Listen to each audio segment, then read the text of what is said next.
Right, sandwich number 3, Jamie. Come on, I like this. You like it? I'm never doing this again.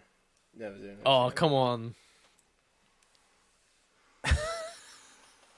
I full well that the listeners are going to have their own ideas of what we should try next.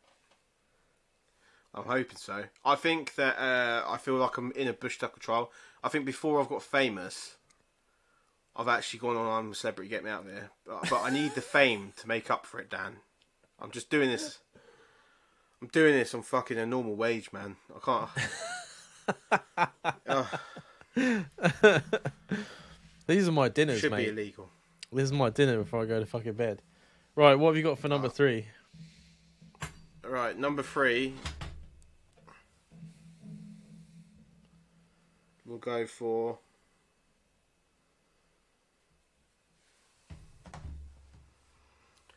Let's go for ham and raw Scotch bonnets. Fuck me.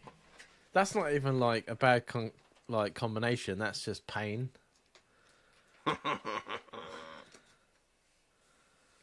Okay, for you, I've got spam and that chocolate spread. Whatever you had, because it was supposed to be like, you know, the tin caramel that you get, the carnation. Is this edible raw? This spam? Yeah, but people normally fry it. Can I eat that like that is? Yeah. Are you sure? Do you want me to Google it? Hot or cold? Oh, fuck. Oh, does it say it on the tin? You were trying to get out of that there, weren't you? Yeah. I don't know how I'm supposed to... I'm just going to put the Scotch bonnets in whole, right? Because I want you to have a win with this one, Jamie.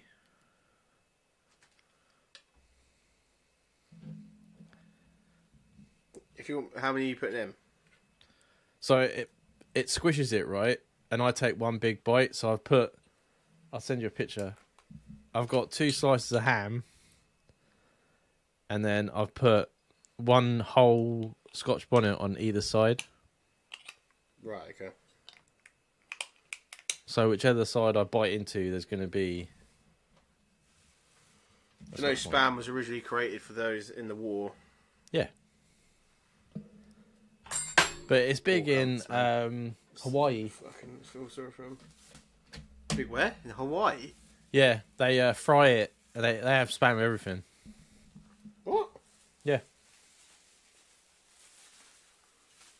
People are actually cheap, willingly right? fucking eating that shit. Yeah. It's like ham. Fucking idiots. This look. Don't So smell the like listeners, right? This is coming from the guy that won't have pineapple on things, right? So you can't really take his culinary tastes. A lot of people agree with me, Dan. I think my hands are burning from just touching the Scotch bonnet. You couldn't have done this one last. Now I won't be able to taste any sandwich after this. It's alright. After it, just have a shit ton of beer. I've got cider. Does that work the same thing? Oh, well, I hope so. I'll find out. I've left all the seeds and everything in there. Well, So I've got a lot of spam in this. I don't know if I'm going to regret this. yeah, you need it for another one, so don't use all of it. Oh, God. Fuck me. So this listener's a previous emailer in, and he said his previous one was when he was asking about he's 32 and his friends are pressuring him to move out, but his mum and his girlfriend are happy where he is. Right. So he says, it's ridiculous. He says, "Hi, gents. I moved out. I know you gave me the advice not to unless I could afford it, but I could jointly afford it with my girlfriend. My only panic now is if we split up, what happens? We have a mortgage together. If she leaves me, I'm fucked. I know Jamie is married with a mortgage and Daniel has a mortgage What would you do if it all goes wrong? Am I being silly for worrying about splitting up before the fact? He has I just would say, jumped in the deep end there. He's not even gone rented or anything like that. He's just gone, let's get a mortgage together. full blown commitment. Yeah, full blown commitment. Brilliant. We're not. Yeah, that was a concern for me when I initially did it. You just got to come to an agreement that, like, you both are adults. If something happens, whoever put most of the deposit in, they get that money back. And after the actual ending of the person who put the deposit down, make sure they get their money back. And on top of that, whatever profit you've made during the time that you've been there, split that down the middle. Whatever items have been bought, come to an amicable decision between yourselves and just move on. But hopefully you won't get to that point. Hopefully you stick together and don't see it as an anchor. That's the one of the main things I would say when you get a mortgage with someone. Don't see it as like you're stuck in that situation now. I would say it's a good thing. It's a sign of commitment before you actually commit with marriage or engagements or whatever.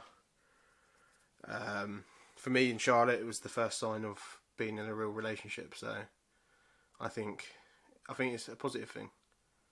It is a positive thing. I think you are worrying about something that it is daunting because it's a lot of money to be thrown in the deep end with someone that you've never lived with before. But it's definitely a positive. Yeah. You know what I mean? I wouldn't... Living on your own sucks. I wouldn't advise it. If I had someone like Jamie had with like Charlotte to move in together with, I would have absolutely have done that instead. But you're on the ladder now. You know what I mean? You've taken a fucking huge step. I still think, if I'm being honest, that you should have probably rented somewhere first. Yeah. Obviously, it's too late now, but I think I'm having a right nightmare here. You're going to have to give me a second. I know for well I'm going to get a seed stuck in the gap in my tooth, and I'll find it later. And I'll dig it out, and I'll bite into it, and I'll be like, no, that's such a bad idea. But yeah, going back to the question from the listener, I think don't worry about things like that until it actually comes about. I think if you think about the negative all the time, then you're almost bringing it on. So I think stay positive, see how the relationship goes. There is going to be fucking learning to be done with you and a partner living together for the first time in a while. It's hard when you first move in with someone to deal with other people's like habits, and them to deal with yours. So just be patient about it all. Yeah, absolutely. I think that's the one thing that ruins people when they move in together, because they assume that everyone lives exactly the same. Yeah. But they don't. So, like, all these little arguments that are going to start coming up are just purely teething problems. You're not going to break up, and you're not going to... That's it, you're going to lose the house. You've just got to learn to live with that other person. And I think it's give and take. Do not... Because a lot of people, I think, as well, feel insulted when their partner's like, oh, you're really messy, or you don't do this, or you don't do that. Just say...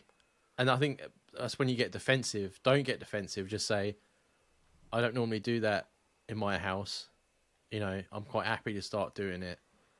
Don't get into an argument over it, because that's just silly. And we'll get another email from you saying, I didn't do the washing up and now she hates me.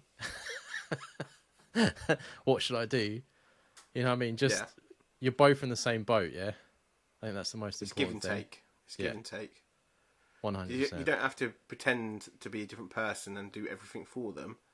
But at the same time, the chores should be split down the middle. You should be doing like I say that I'm well lazy when it comes to stuff like that. But I tend to be as a bloke goes, as a guy is, I tend to be quite tidy myself. The main argument me and Charlotte had when we moved in together was sleeping patterns. Charlotte's an early riser, goes to bed early. On my days off when I've not got work, I will stay up extremely late and wake up extremely late. And it's always been an ongoing subject in our relationship. Mm-hmm. But as time goes on, you kind of meet at certain points. And like if Charlotte says to me, we need to be somewhere at a certain time, or she wants to go out for like breakfast or lunch or something, I'll have to set an alarm to get up because I won't wake up otherwise. Do you know what I mean? Mm-hmm. So it's about give and take. Yeah, absolutely. But Jamie's also giving you option for when it breaks up. Straight away. Yeah. Yeah. Split the house, split the money, split the takings, split your stuff. I hate it when you hear, we split up and she's took everything, or we split up and he's got the house still, or he's took the dog off. Because like there's a girl that I know where they split up. Her ex-boyfriend was a piece of shit. He was beating her up. He was out at the pub every weekend. He'd come home and knock 7 bells out of her. And because she was like a passive person in that relationship, he's kept the flat and she's left the relationship with nothing.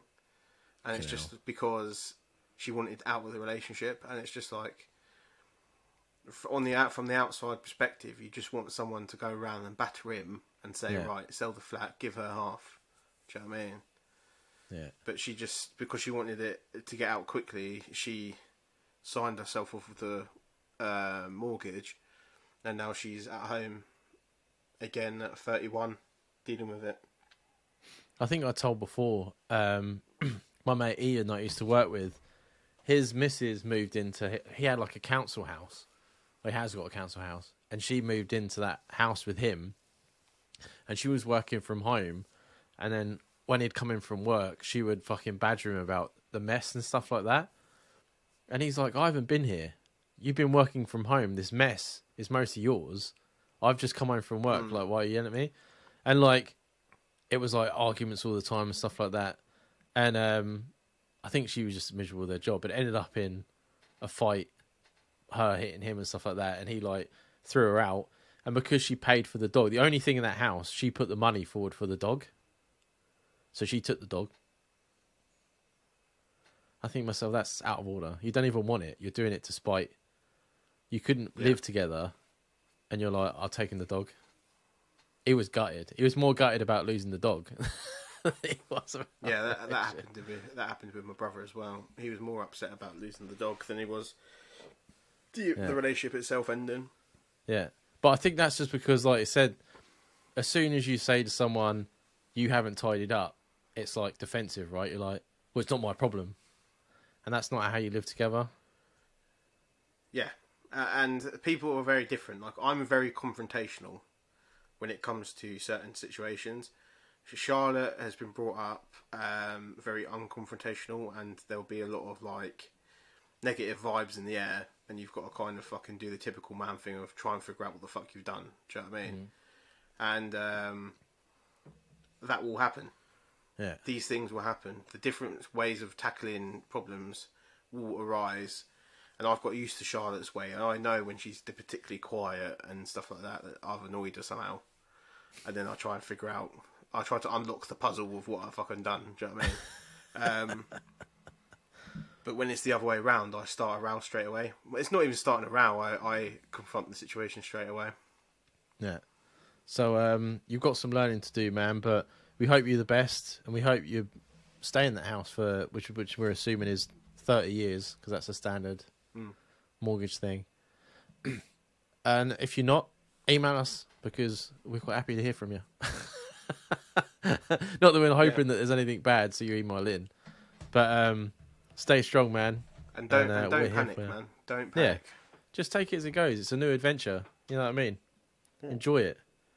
Unlike this sandwich that I'm about to take a bite out of. Yeah, this whole room stinks of burning. I can see that. I can see the squished pepper. Look.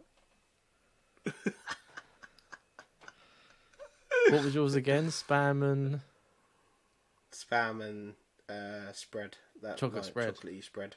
I think you've gone easy on this one. Go on then.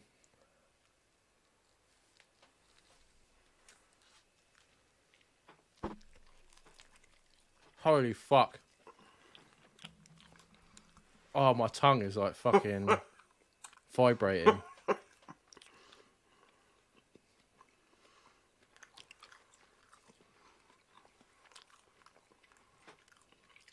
You fucking like that one. It's nice. You absolute bastard. My mouth was on fire. The Spam has also almost become like, just feels like solid chocolate. Oh, you motherfucker. I didn't bite through it hard enough, so I pushed it with my tongue. And now the end of my tongue is like fucking like pins and needles. Oh, motherfucker. That's going in the fucking bin. I was gonna go for Carolina Reaper, but I thought that's cruel. That's cruel. I might kill you. Sabina said to me, you need something spicy. And I couldn't think of anything. I always think the worst is raw chili. I could do anything chili-wise other than raw chili. I'm holding cider in my mouth. I'm gonna have to pop and to like the toilet, mate. holding my tongue into the cider.